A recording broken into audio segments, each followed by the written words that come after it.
I have the great pleasure to introduce our next speaker, Dr. Muller, originally from Europe, as you've heard. He went to work as a trainee at the UN when it was a fledgling organization in New York City. And he stayed a lifetime where he was the undersecretary for many years. He, like no other person, carries the spiritual vision of the UN. In his retirement, he became Chancellor of the UN at the University of Peace in Costa Rica. Robert Muller has been a tireless lecturer, a keynote speaker, and especially during this year of the 50th anniversary of the UN. He's a Catholic by religion, universal by faith, and planetary by philosophy. He's the big daddy of the growing United Nations global network. He's a man with a vision and a great heart. Welcome.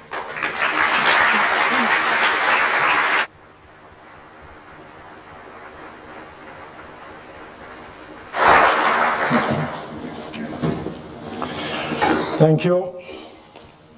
My dear Rashmi, I'm very proud of you. Before we came here, you said years ago you gave me a task. And what is the new task you give me tonight? I said I will listen to you and then I will give you your task. And it will be to look into the question of violence. I request a World Conference on Violence because the Cold War is over.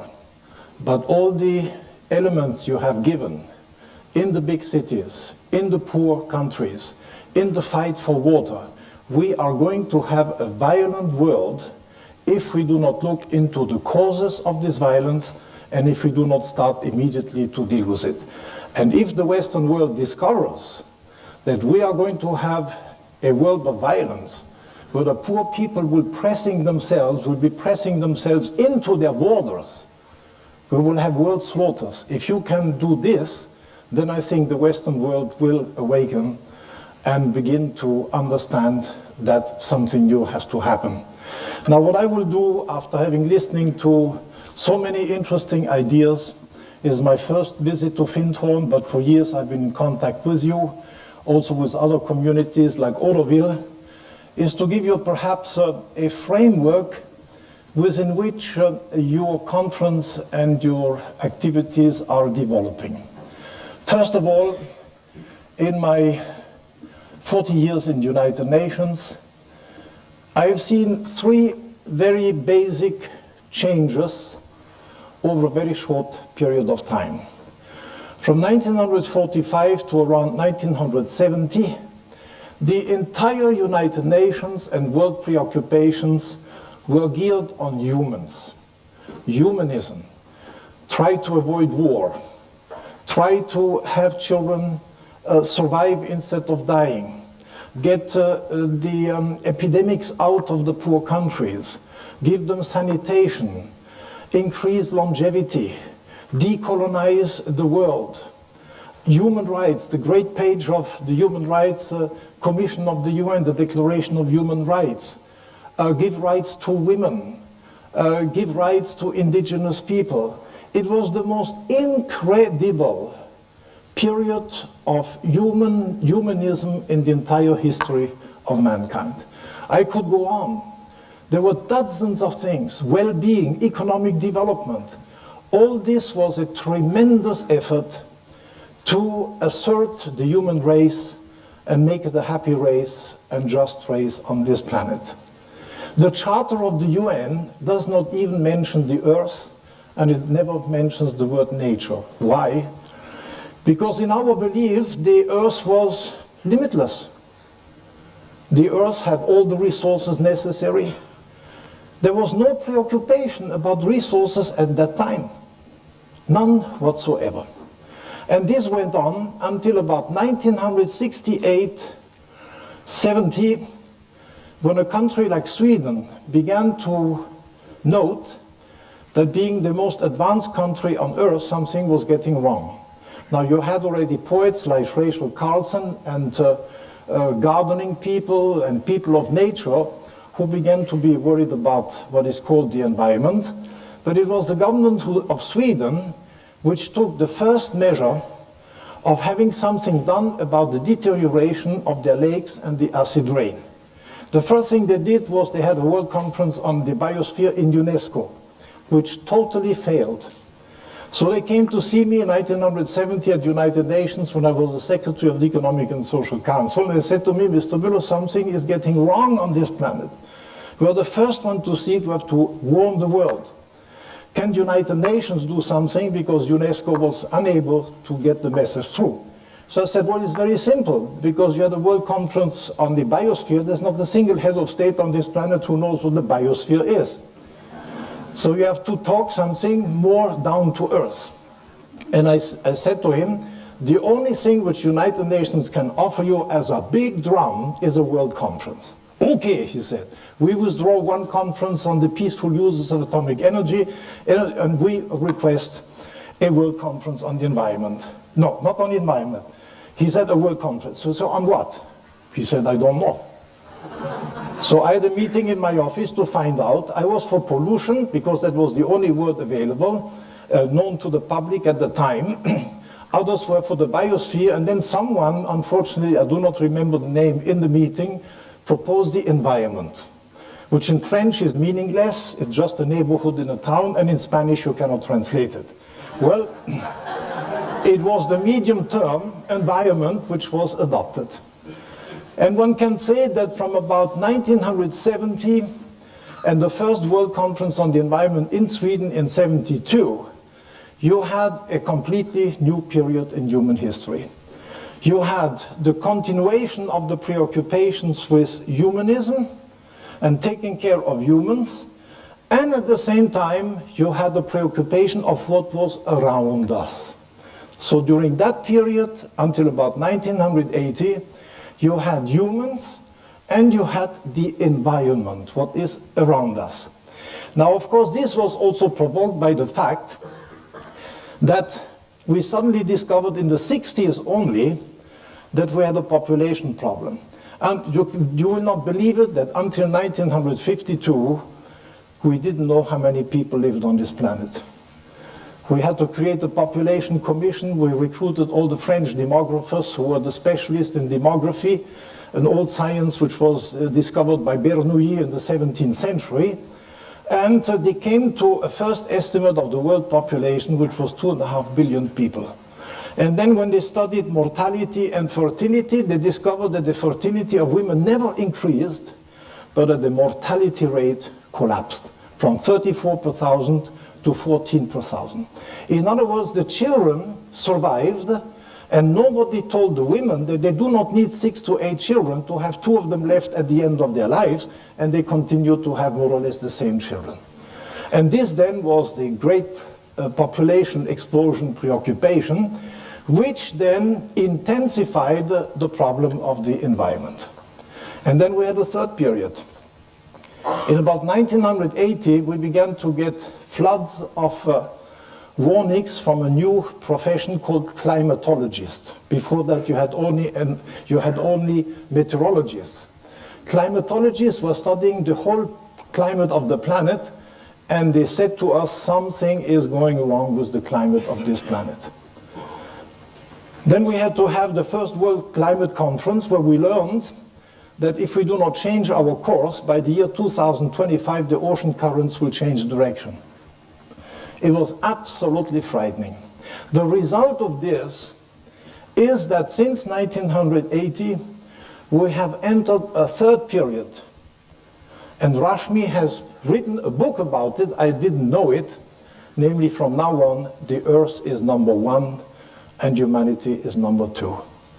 Humanity is number 2 because we wish humans to decline on this planet. It's the whole population policy program.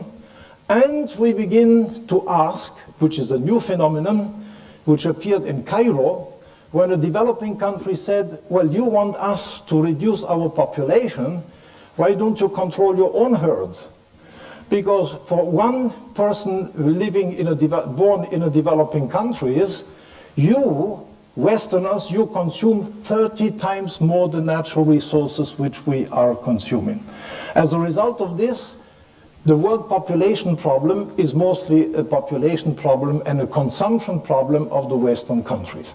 So now in Cairo, at the third population conference, have come to the fore the fundamental problem of overconsumption, of consumerism, and this will stay with us for quite a number of years to come. This will be the next wave which the big corporations will have to follow. Now, on this economic,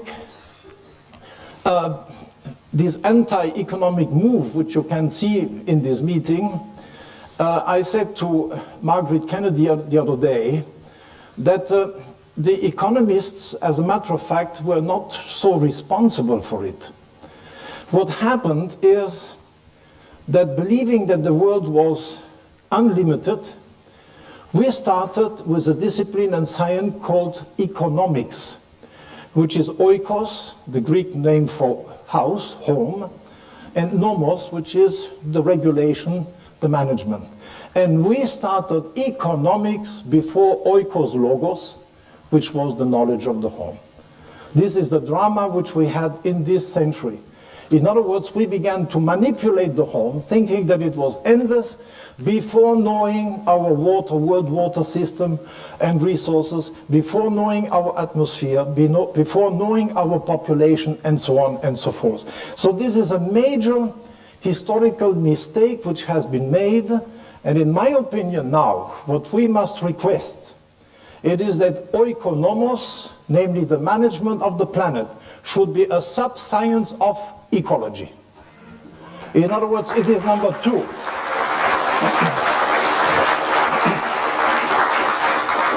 They have to learn it. They will have to learn it the hard way anyway. And then was invented the word sustainable development. Well, I would say that in what I would take as a wording is eco-sustaining and restoring development.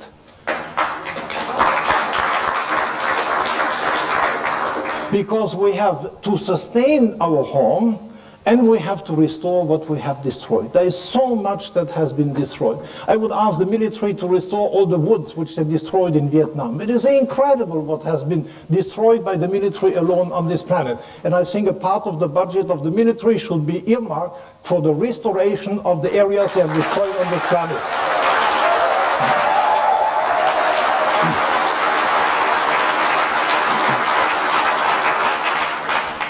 Another interesting phenomenon which I have noticed during these 50 years is that the world became global. And the first one who understood this and moved in was business. So the business globalized themselves, they have their multinational corporations. The governments were very hesitant because for them it's national sovereignty. So they created a weak United Nations. We had endless fights to create new institutions at the United Nations. I've spent my life fighting for the creation of new world conferences and new institutions. Governments were number two. Public service, namely something for the service of the people, really never globalized itself. And then the worst in globalizing themselves were the religions, because each one has the total truth. So that in reality, what we have today is that in the values of our human society, we have business, public service number two, and spirituality number three. And in my opinion, we have to change this order, that spirituality, our place in the universe and on our planetary home, has to be number one, a global spirituality, which I advocated already 20 years ago in my books. Number two, public service, and business the last. Because to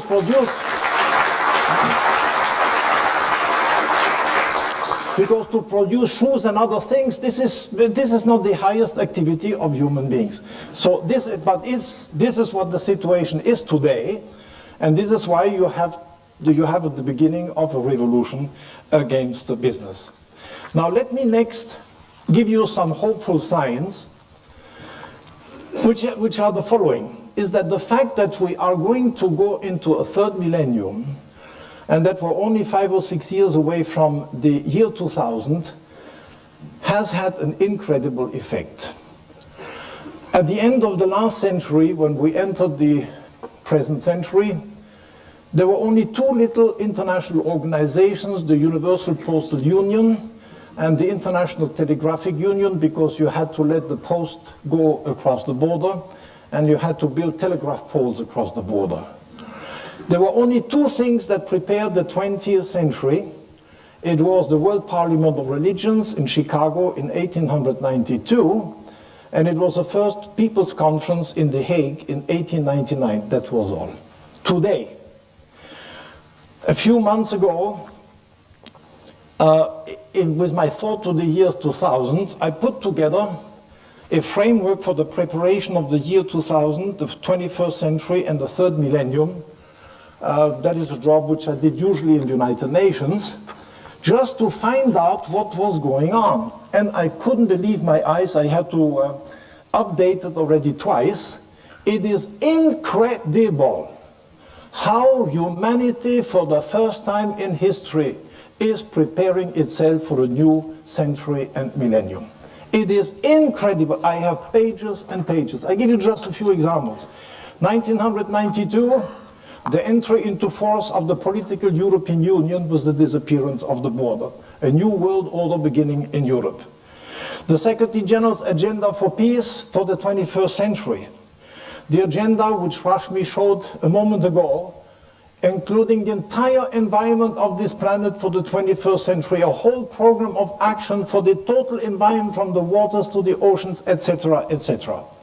1993, the centennial meeting of the Parliament of the World's Religions in Chicago, 100 years later, which was a fantastic meeting at which now for the first time a world code of ethics has been prepared. And the word ethics is now appearing practically in the entire society. There's not a week where I do not see that there's a new code of ethics being prepared something. In 1993, the Second World Conference of Human Rights to prepare an agenda for human rights for the 21st century. 94, International Year of the Family. Third World Conference on Population in Cairo. International Conference on Education in Geneva. Population and Quality of Life Independent Commission. Let me say here that a very interesting phenomenon which has arisen is that in addition to world conferences, in the last few years, some heads of states have taken the initiative of creating independent commissions of eminent personalities, very often other heads of states, which are not under the political order of governments or of the United Nations. And there are a host of them. So here we have a World Commission on Global Governance, Ingvar Carlsson. We had one on the North and South. We had the one by Mrs. Brundtland on the environment, which prepared the Rio de Janeiro conference. We have now, and I got it created, I'm very proud of it, a World Commission on the oceans. Because I want to make a remark to you here. We're speaking all about reforestation. But the scientists tell you, and I don't know why the newspapers do not mention this, that if the plankton and the diatoms and the little algae of the seas and oceans do not survive the ultraviolet rays which go through the ozonosphere, we are going to lose 2/3 of the oxygen of our planet. Now you can imagine, now the people should know this, and I will ask you later on, in preparation of the first meeting of the Ocean Commission, which I will attend, they have appointed me a member of it in December, I want to have any ideas of you of what we can do to save the oceans, which are 2/3 of our planet. It goes on. We have then interaction committees of heads of states. 1995, 50th anniversary of the UN, 4th World Conference of Women in Beijing, World Social Summit in Copenhagen, Conference on the Climate, the second one by the UN, 50th anniversary of the World Food Agricultural Organization, report of the Global Governance Commission headed by Mr. Ingvar Carlsson, report of the International Commission on Education for the 21st Century headed by Jacques Delors, report of the World Commission on Culture and Development headed by Javier Pérez de Cuellar, the former Secretary General of the UN. The Earth Council and Gorbachev Green Cross International Workshop on an Earth Charter in The Hague. We are getting an Earth Charter for this planet. Meeting of all the Nobel Prize winners in San Francisco on the occasion of the 50th anniversary of the signing of the UN Charter. World Commission on Education of Human Rights. World Commission on the Oceans, headed by the President of Portugal, Mr. Mário Soares. Photos of the Gorbachev US Foundation on the State of the World. Conference on World Security by the World Association of Former Generals and Admirals. That's 95. And I can go on, 96, 97, and so on. I went to the year 2045. Now this is a reason of my optimism. Why? Because for the first time, humanity tries. And humanity could not even do it because until recently we didn't even have the full knowledge of our planet. We didn't know until 52 what the world population was. So what in reality is happening on this planet is that we enter the global age provoked by science and technology, by instantaneous communications and so on, but we are only in the kindergarten of the global age. We have not yet learned to be the managers, the proper managers of our planet. This is a science which does not exist.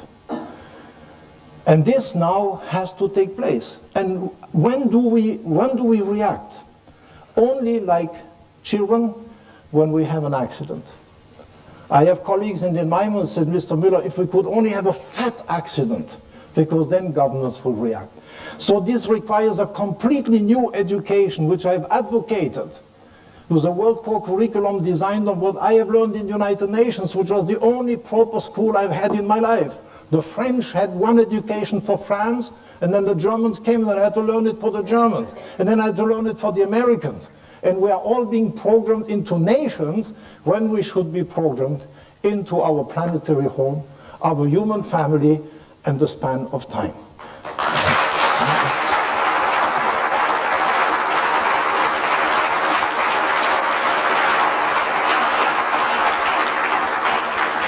So here I would say that just having attended the Gorbachev meeting on the State of the World was about 3,000 people in San Francisco.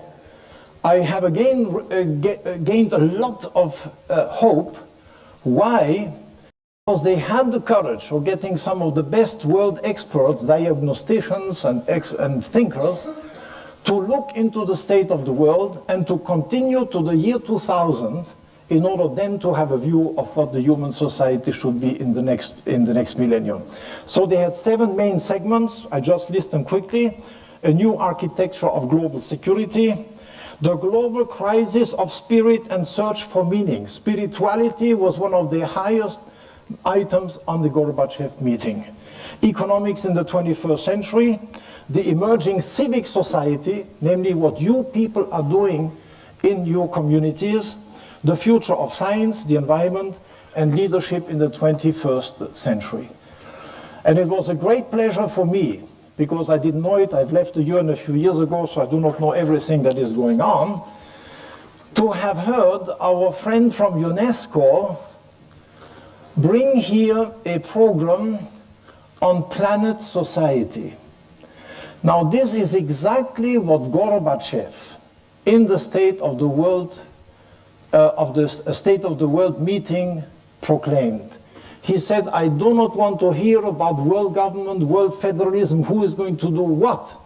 Before we do anything, we have to have a view of what a civilized human society can be in the next century. So this is for the first time now what we are groping for, beyond all the troubles we had in the United Nations, and Rashmi has underlined them, is that for the first time, before doing anything else, after having seen all these segments, we must have a vision of what kind of a society we will want by the year 2050, and then implement the population plan, get simple and frugal lives, reduce consumerism, get the multinational corporations into the right channels, even convert them, I've seen many people here who are helping the corporations even to acquire a global consciousness and a cosmic consciousness. This is wonderful that we have now consultants in cosmic consciousness for the multinational corporations. This is incredible. So that this gives me enormous hope, because we will now have to emerge from the kindergarten, and we are really doing it to a very large extent. It is going to be difficult. There are new problems emerging. We are caught in our own acceleration of history. But I can tell you that from a pessimistic young man, when I entered the United Nations immediately after World War II, I have become a very optimistic old man. Because humanity can do it and will do it. There is no doubt about it. Okay. We can, as you say, we can do it, we will do it, and we are doing it. Very good.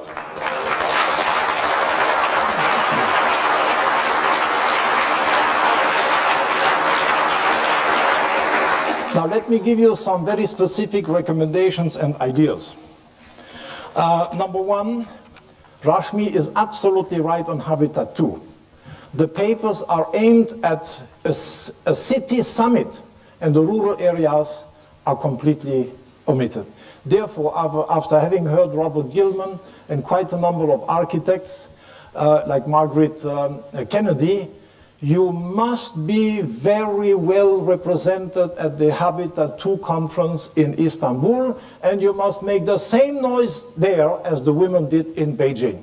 So anything must be done to have a representation of the non-governmental organizations in Habitat in order to get it on the right channel. Number two, I think that you should create, if it does not exist already, a World Association of eco-villages or eco-communities to be a non-governmental organization accredited with the UN. Because there really you can reach 186 governments, which you cannot do from Findhorn. Number three, I would recommend that you support this magnificent program which was brought by UNESCO, because it is a new democracy. And please give all your members these papers to fill out, so that people who have ideas, and my God, have you people who have ideas and cannot implement them, that they will be heard at the highest level in UNESCO. Number five, I would create, since I was asked about education and Findhorn, I would have the audacity to create a World Ecological University here at Findhorn.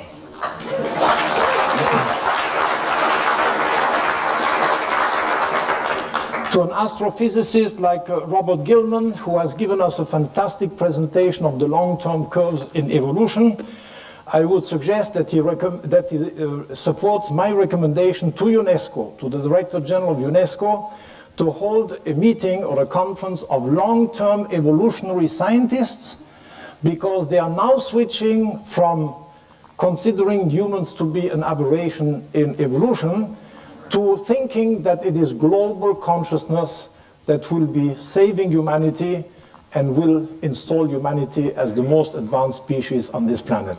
So it is important to do this.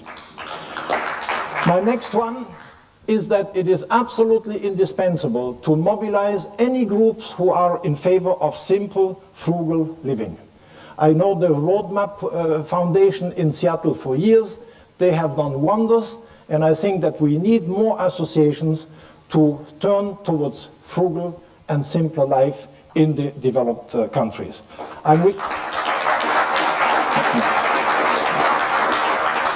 I'm requesting the United Nations to hold a World Conference on garbage, built-in obsolescence and waste. Because it is phenomenal when you look at the things. Every American leaves behind a mountain of waste. It has been calculated by one of the commissions on the quality of life in Paris, with whom you should all be in contact. I have asked Gorbachev, I hope that he will listen to me, to create a World Commission on the denuclearization of this planet.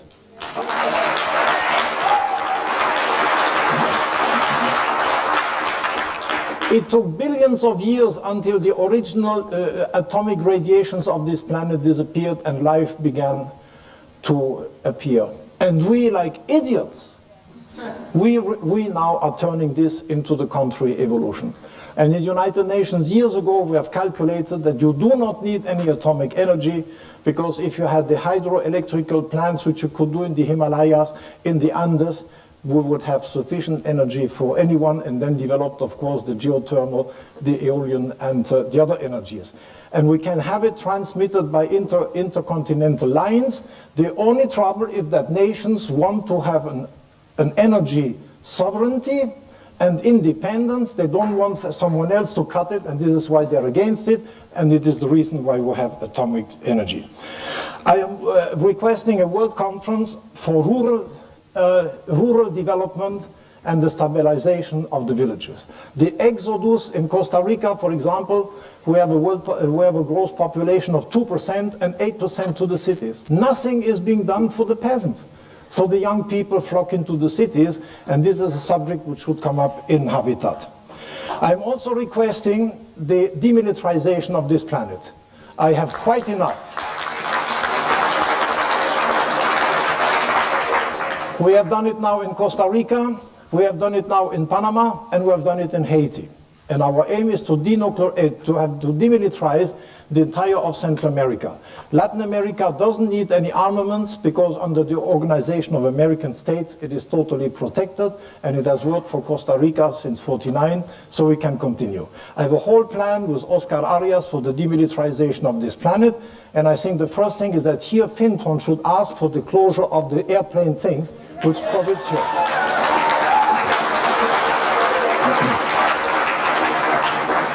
Maybe Scotland, instead of asking for independence, could ask the British at least to go move out their military. On the oceans, we will have the World Commission on the Oceans, so I will be there, but if any one of you has specific ideas of what we can do in favor of saving our oceans, please write to me, because I will be your voice at the conference over there. We have to look into the errors of transferring Western values and technologies to the developing countries. You could cry.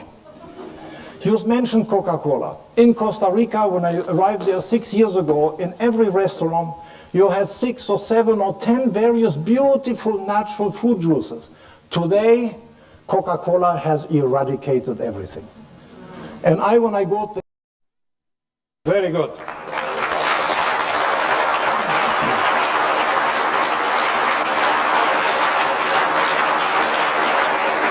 Now let me give you some very specific recommendations and ideas. Number one, Rashmi is absolutely right on Habitat 2. The papers are aimed at a city summit, and the rural areas are completely omitted.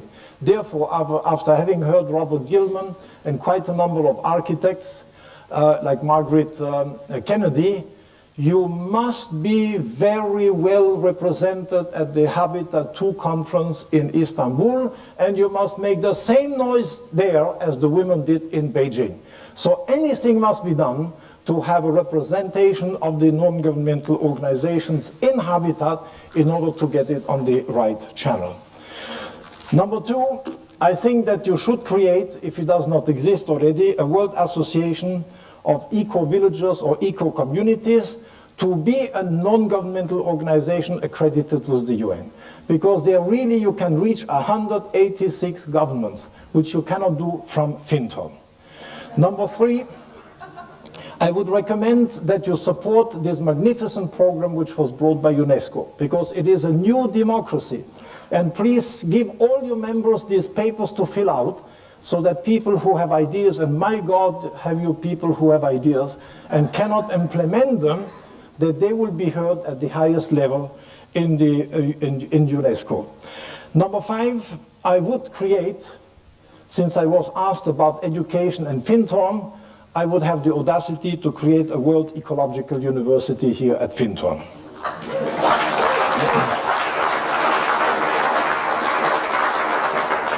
To an astrophysicist like Robert Gilman, who has given us a fantastic presentation of the long-term curves in evolution, I would suggest that he supports my recommendation to UNESCO, to the Director General of UNESCO, to hold a meeting or a conference of long-term evolutionary scientists because they are now switching from considering humans to be an aberration in evolution to thinking that it is global consciousness that will be saving humanity and will install humanity as the most advanced species on this planet. So it is important to do this. My next one is that it is absolutely indispensable to mobilize any groups who are in favor of simple, frugal living. I know the Roadmap Foundation in Seattle for years.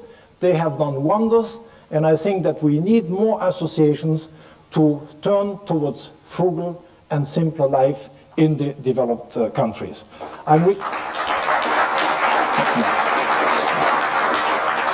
I'm requesting the United Nations to hold a World Conference on garbage, built-in obsolescence and waste. Because it is phenomenal when you look at the things. Every American leaves behind a mountain of waste. It has been calculated by one of the commissions on the quality of life in Paris, with whom you should all be in contact. I have asked Gorbachev, I hope that he will listen to me, to create a World Commission on the denuclearization of this planet.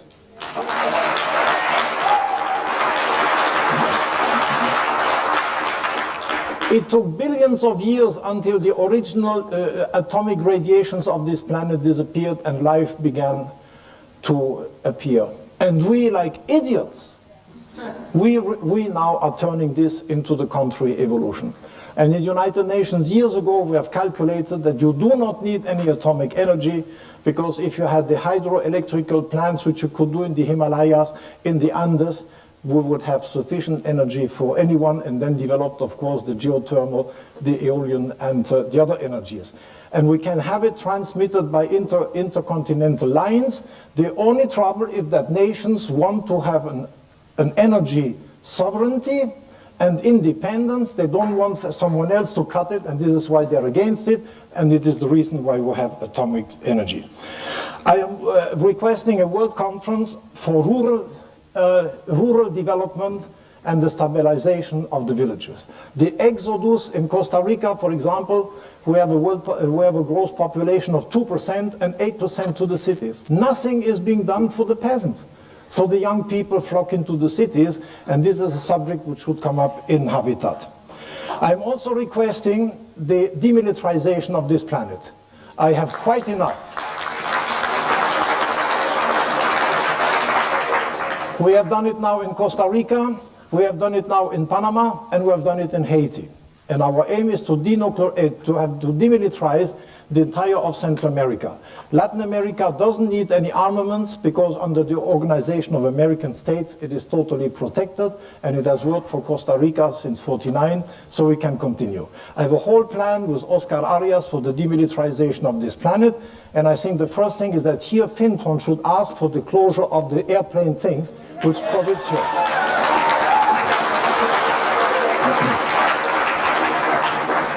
Maybe Scotland, instead of asking for independence, could ask the British at least to go move out their military. On the oceans, we will have the World Commission on the oceans, so I will be there, but if any one of you has specific ideas of what we can do in favor of saving our oceans, please write to me, because I will be your voice at the conference over there. We have to look into the errors of transferring Western values and technologies to the developing countries. You could cry. You mentioned Coca-Cola. In Costa Rica, when I arrived there 6 years ago, in every restaurant, you had 6 or 7 or 10 various beautiful natural fruit juices. Today, Coca-Cola has eradicated everything. And when I go, the only power I have is that when I go to a restaurant, I ask, do you have natural fruit juices? No, I go. It's my protest. But it's incredible. The architects in Costa Rica have all been trained in the United States. You cannot even ask them to build something. The first earthquake and the whole thing collapses. They do not even listen to the peasants. I have a peasant as my architect, and thanks God I threw out the American trained architect who wanted to build my house. It was impossible. So here we are exporting, and one of the greatest disasters in the world is that everybody admires America. And you make the propaganda for it, you see. In Costa Rica, they destroyed the adobe buildings. Well, in Santa Barbara, I took pictures of adobe making in the city for the reconstructions of the old Spanish things. They will not believe it. You mean to say the Americans are making adobe things? If I would tell them that you have a house built here with straw, they would never believe it. This is not American. So that here again, I think we need to have a very great attention to the media, to publicity, and do not forget that the multinational corporations, seeing that there is an opposition to consumption in rich countries, for them now they are invading Russia, they are invading all the countries where the market is still open, and they can do it easily because publicity and television advertisement are so cheap. So we are creating, the United States is creating a new world disaster in the developing countries. I have many others, but let me just run through them nevertheless.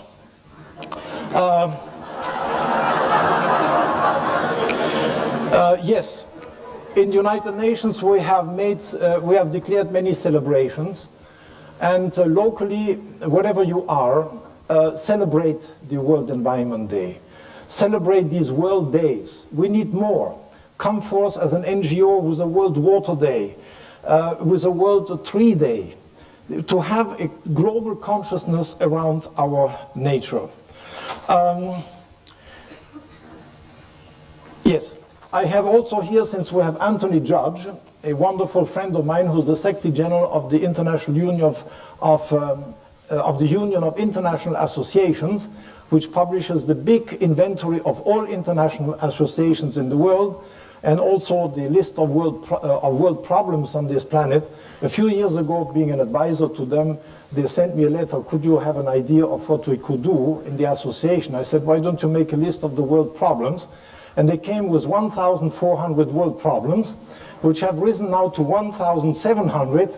And I'm very happy to have this, because when young people tell me there's nothing to do on this planet, I said, take your pick. And maybe to finish, I have two things. No, I have three. I'm sorry.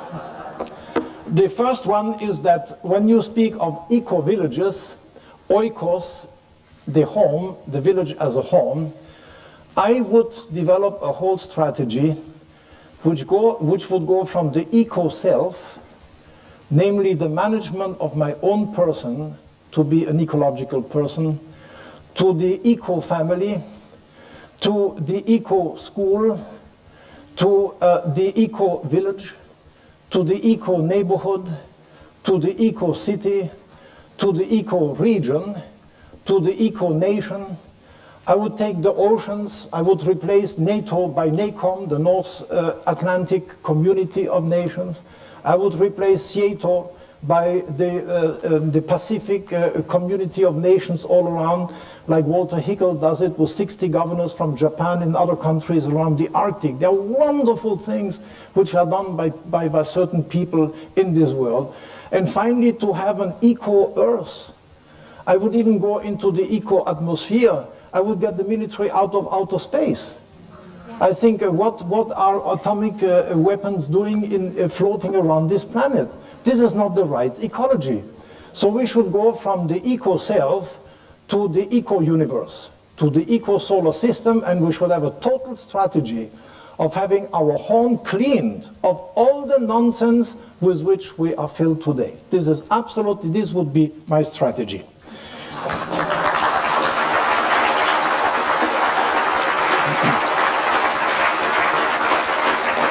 I have only two more. One is that after having lost my wonderful wife, to whom I dedicate a novel, First Lady of the World, because I would have liked her to become the first woman Secretary General of the United Nations, since we never had one. I have met 2 years ago a wonderful life companion, Barbara Goen of Santa Barbara, who has opened to me the world of public relations.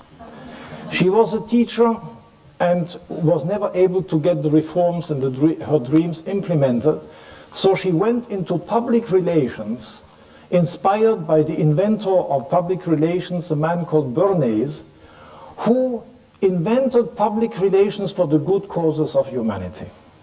And she has a little firm dealing with public relations for the good causes and the good authors of the planet. Peter Russell is one of her clients. And what I have learned from her is incredible. It is that United Nations is informing the people, you leave the documents there, but we made no effort to get close to the public. And the associations like yours, again, do not get close to the public. I have learned so much from her. And she said to me, if I could speak here tonight, I would have a whole series of recommendations. I just give you two. She said the first one is that when you go home, write a letter to the editor and write a little article of what you have seen and learned in Findhorn. Invite 20 people to your home and multiply by 20, you are at 250 here, multiply the message by 20. So my old poem of networking should be intensified. Each of you is a seed, each of you is a multiplier.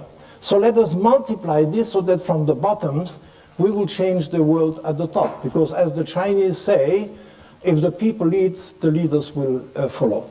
So that this is essential. And my last idea, by the way, in connection with Anthony Judge, I have recommended that, and I've written already to Maurice Strong, that he should establish a World Commission on international associations and people's associations in the 21st century. This has become such a phenomenon in the world.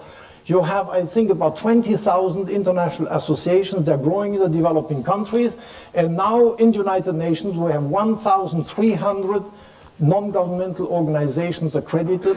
And you know how many? There were 40,000 of them, of people in Rio. There were 20,000 women or so in Beijing. So that it is indispensable that we should look at the question of what these associations, a new phenomenon on this planet, mean and will have to mean, and how they could be utilized as a new democracy in the 21st and 23rd century. As a matter of fact, this evening, also talking to the gentleman from the Gaia Institute, I said that we need a world conference on philanthropy, which is a total mess. He said that he received thousands of letters for a little money. Now we have to look into this. We need a global philanthropy. We need priorities. There's so much to do on this planet. And this leads me to the last conclusion, which is that Barbara Gowan last year said to me, you know, there remain 2,000 days to the year 2000. And this should be utilized in one way or another. So I decided to write down every day an idea. So I'm already at about 540. And she will publish the first 500 ideas, and I will finish with 2,000 ideas by the year 2000. And I am absolutely amazed by what I discover. Because these ideas, they might be crazy, and then suddenly you meet someone who will be very happy to implement it. I cannot believe it that out of those 540 ideas, at least about 40 have been implemented. I'll just give you one example. I thought that the best anniversary gift to the United Nations for its 50th anniversary on the 24th of October would be to have a month of world ceasefire. That would be the best gift. Okay, crazy idea. Well, I mentioned it to the former president of Carazo, who has the 50th anniversary committee in Costa Rica. He loved it. It was reduced to 1 week, and we have now for the first time a unanimous decision by the General Assembly for the first world ceasefire in the week of the 24th of October.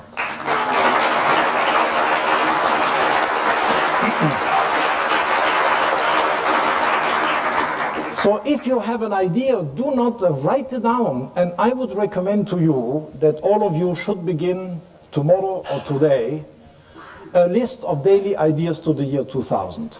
I've calculated it rapidly. Perhaps it is not correct, but I think that there are still 1,543 opportunities for you to have ideas. So please Remember Margaret Mead saying, it is always only a little group of people who can change the world. Ideas change the world. It is always with an idea that it, Napoleon have said it, all the great philosophers have said it. We are each one an instrument of good. And if you are doing this, you will be rewarded by happiness. We cannot be a happy person because we have made money. We can be happy only if each of us does the duty and fulfills the dreams which have been placed in us by God or by evolution or by the miracle of life on this planet, which might be the only one in the universe endowed with life. Thank you.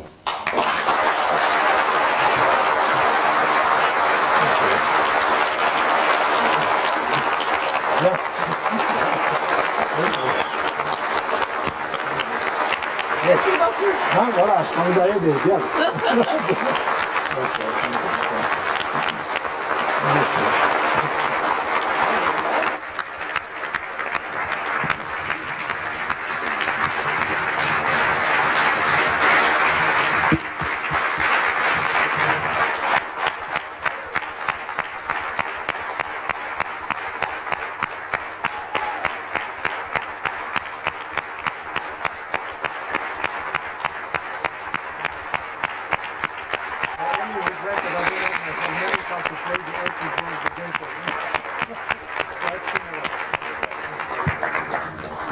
Thank you, Dr. Muller.